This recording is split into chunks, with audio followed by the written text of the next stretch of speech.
Hi friends, welcome back to our channel. ఈరోజు అయితే మనం Telangana SI exam pattern and syllabus అయితే డిస్కస్ చేయబోతున్నాం. మనకైతే తెలంగాణలో నోటిఫికేషన్ ఎస్ఐ పోలీస్ నోటిఫికేషన్ అయితే 3 స్టేజెస్గా డివైడ్ చేశారు. Stage 1 preliminary test, stage 2 events and stage 3 mains exam.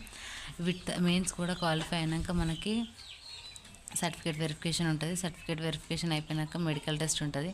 ఈ మెడికల్ టెస్ట్ కూడా క్లియర్ అయితే మనకు జాబ్ వచ్చేసినట్టే. అండ్ మనకైతే ప్రిలిమినరీ సిలబస్లో English, arithmetic, reasoning, general science and technology, history of India, Indian culture, geography, polity, economy, Telangana movement and Telangana history, current affairs అయితే ఉంటాయి. మనకైతే SI exam అయితే తెలంగాణ హిస్టరీ అయితే ఇది ఉండదు. కానిస్టేబుల్ వాళ్ళకైతే తెలంగాణ హిస్టరీ అనే సబ్జెక్ట్ అయితే ఉంటుంది. అండ్ ఈవెంట్స్ అయితే మనకు long jump, shot put, running ఉంటుంది. హైట్ అయితే మెన్స్కి 167.5 ఉండాలి, ఉమెన్ అయితే 152.5 ఉండాలి. అండ్ ఎస్టీ ఇది ఆసిఫాబాద్, ములుగు, వరంగల్ సైడ్ కొన్ని ఏరియాస్కి మాత్రం హైట్ అనేది మనకు 160 సెంటీమీటర్స్ మెన్స్ అండ్ 150 ఉమెన్ ఉంటే సరిపోతుంది. ఈవెంట్స్ అయితే లాంగ్ జంప్ మెన్కి 4 మీటర్స్, ఉమెన్కి 2.50 మీటర్స్. 3 ఛాన్సెస్ ఉంటాయి, ఏ ఛాన్స్లోనైనా మనం కొట్టేయచ్చు. షార్ట్ పుట్ అయితే మెన్కి 6 మీటర్స్ 7.2 కేజెస్ షార్ట్ పుట్ ఇస్తారు. అండ్ ఉమెన్కి 4 మీటర్స్ 4 కేజెస్ షార్ట్ పుట్ ఇస్తారు. రన్నింగ్ అయితే మెన్కి 1600 మీటర్స్, ఉమెన్కి 800 మీటర్స్. దీనికి ఛాన్సెస్ ఏముండే, ఇది ఇచ్చిన టైమింగ్ లోపు అయితే మనం ఎంత కొడితే అంత స్కోర్ మనకు వస్తుంది. మెన్స్కి అయితే 450 సెకండ్స్ అండ్ లెస్ టైంలో కొడితే 100 మార్క్స్ వస్తాయి. ఉమెన్కి అయితే 35 సెకండ్స్ అండ్ లెస్లో కొడితే అంటే 3.4లో అట్లా కొడితే 100 పాయింట్స్ అయితే వస్తాయి. మనకి స్కోర్ అనేది ఇప్పుడు మనకు ఈవెంట్స్లో ఎంత స్కోర్ వచ్చినా కానీ ఈవెంట్స్ స్కోర్ అట్లనే ఉంచుతారు. మనకు మెయిన్స్లో వచ్చిన స్కోర్ని ఇప్పుడు నాకు 80 స్కోర్ వస్తే బై 2 వేసి ఇది 40 వేస్తారు. మళ్ళీ ఈవెంట్స్లో ఎంత వచ్చినా అల్లొక 80 వస్తే ఇవి ఒక 40, 80 + 40 వేసి మనకు 120 అనేది నా స్కోర్ అయితే ఇట్లా డిసైడ్ చేస్తారు. అండ్ ఈవెంట్స్లో అయితే ఎంత ఎక్కువగా స్కోర్ చేసుకుంటే మనకు అంత సేఫ్లో ఉంటాం మనం. అండ్ 416 సెకండ్స్ నుంచి 435 సెకండ్స్కి, ఉమెన్స్కి అయితే 36 నుంచి 320 సెకండ్స్కి అయితే 95 పాయింట్స్ అయితే వస్తాయి. ఇదైతే ఒకసారి చూసుకోండి. నేను మీకు అర్థం కాకపోతే నోటిఫికేషన్ది కూడా ఒకసారి అయితే స్క్రీన్ మీద పెడతాను, అది కూడా పాస్ చేసుకొని చూసుకోండి. మనకైతే ఎస్ఐ మెయిన్స్ అయితే ఫోర్ పేపర్స్ ఉంటాయి. పేపర్ 1 ఇంగ్లీష్ ఉంటుంది, objective 25 marks and descriptive 75 marks. Paper 2 Urdu or Telugu ఉంటుంది. మనం ఏదైనా చూస్ చేసుకోవచ్చు. ఇది కూడా same, objective 25 marks and descriptive 75 marks.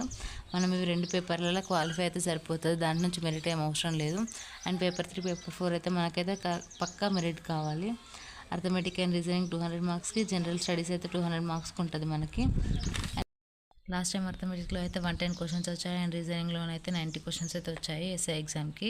And పర్టికులర్గా 200 క్వశ్చన్స్ అయితే 100 అర్థమెటికే వస్తాయి, 100 రీజనింగ్ వస్తాయి అని అయితే అట్లేం ఉండదు. కొన్నిసార్లు కొన్ని అటు రావచ్చు, కొన్ని ఇటు రావచ్చు. లాస్ట్ టైం అయితే మనకు 90 క్వశ్చన్స్ అయితే రావడం జరిగింది రీజనింగ్కి. అండ్ ఇంగ్లీష్ అయితే పేపర్ 1 ఇంగ్లీష్ పార్ట్ ఏలో మనకైతే 45 మినిట్స్ టైం ఉంటుంది, 25 మార్క్స్ ఉంటాయి, 50 క్వశ్చన్స్ ఉంటాయి. ఇదైతే ఆబ్జెక్టివ్ టైప్ ఉంటుంది, పార్ట్ ఏ ఆబ్జెక్టివ్ టైప్ ఉంటుంది. ఇదేమో డిస్క్రిప్టివ్ టైప్ ఉంటుంది. ఈ డిస్క్రిప్టివ్ టైప్లో మనకు letter writing, precis writing, essay, paragraphs, reading comprehensions అయితే ఉంటాయి.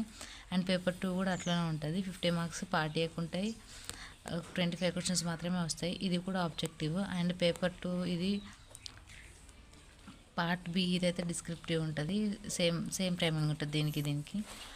And paper 3 arithmetic and reasoning చెప్పినాను కదా, ఇక్కడ క్వశ్చన్స్ అనేవి అటు ఇటు అవుతాయని. మనం ఇంతే క్వశ్చన్స్ ఇట్లనే వస్తాయని అయితే ఏం డిసైడ్ చేయలేము. Paper 3 arithmetic and reasoning syllabus అయితే number system, simple interest, compound interest, ratio and proportion, averages, percentage, profit loss, time and work, time and distance, clocks and calendar. ఇదైతే క్లాక్స్ అండ్ క్యాలెండర్ ఇది arithmetic topics అండి, reasoning topics కాదు. And partnership, mensuration and etcetera కాబట్టి etcetera ఇచ్చిండు కాబట్టి మనకి ఇంకే topics అయినా యాడ్ చేయొచ్చు. అతను అర్థమెటిక్ 100 క్వశ్చన్స్. అండ్ రీజనింగ్ అయితే మనకి verbal and non verbal, analogy, similarities, differences, spiritual visualisation, judgement, decision making, visual memories అయితే ఉంటాయి. అంటే మనకి ఇందులోనే letter series, number series, alphabet series, మనకు number series, letter series, missing letters, puzzles ఇవన్నీ కూడా మనకు ఈ టాపిక్స్లోనే అంటే వెర్బల్ అండ్ నాన్ వెర్బల్లోనే వస్తాయి. అండ్ పేపర్ 4 అయితే జనరల్ స్టడీస్. మనం ఇది ఎంత చదువుకున్నా కానీ ఇక్కడ పేపర్ 3లో స్కోర్ చేసినట్టయితే పేపర్ 4లో స్కోర్ చేయలేము. General science and science and technology కూడా ఉంటుంది. సైన్స్ అండ్ టెక్నాలజీస్ కూడా 1-2 క్వశ్చన్లు అయితే రావడం జరిగింది. And current events, current affairs అంటారు. And Indian history, geography, polity, economy, personality test. ఇది ఎథిక్స్ అంటే నార్మల్గా ఉంటుంది. అంటే వేరే వాళ్ళకు ఒకవేళ యాక్సిడెంట్ అయితే మీరు అక్కడ ఉండి ఏం చేస్తారు, option A, option B, option C, option D ఇట్లా క్వశ్చన్స్ వస్తాయి. అది మన ఎథిక్స్ని బట్టి మనం ఏది పెడితే అది. ఇది తెలంగాణ మూమెంట్ అయితే ఉంటుంది. మనకు చెప్పినాను కదా, తెలంగాణ హిస్టరీ అయితే ఇక్కడనైతే ఉండదు. తెలంగాణ హిస్టరీ అయితే ఎస్ఐ వాళ్ళకు ఉండదు. ఇది మూమెంట్ మాత్రమే ఉంటుంది. మనం ఎంత స్కోర్ చేసుకున్నా కానీ అర్థమెటిక్ అండ్ రీజనింగ్లోనే స్కోర్ చేసుకోవచ్చు. ఇదైతే 200లో అవుట్ ఆఫ్ 180 వరకు పెట్టినా కానీ మనం ఈజీగా గెట్ ఆన్ అవుతాం. Thank you so much. Thank you for watching.